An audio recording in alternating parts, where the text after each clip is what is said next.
یوه داسې طریقه تاسو درښایم چې په دغه سره تاسو هر قسم له هیر شوی پاسورډ بالکل په اسانۍ سره واپس کولی شئ.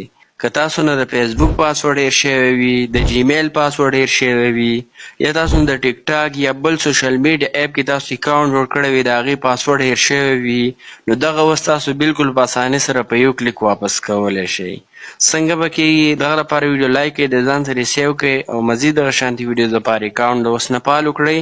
را به شئ په خپل موبایل کې به سیټینګ راواړوئ. ملګرو چې څنګه هم سیټینګ راواړوئ بالکل ښکته به راشئ. دلته به تاسو یو اپشن درکړي ګوګل، په دې به تاسو کلیک واخلئ. چې څنګه هم تاسو په دې کلیک کوئ دلته به تاسو په دې آل سروس کلیک کوئ او دلته به تاسو ښکته راشئ. دلته به اوټوپیل اینډ پاسورډ دا یو اپشن دی، په دې کې بیا پکې 4-5 اپشنونه دي، نو په دې کې د اولنی اپشن دی اوټوپیل ویت ګوګل، په دې به کلیک واخلئ. دلته به تاسو په دې ګوګل پاسورډ منیجر په دې کلیک کوئ.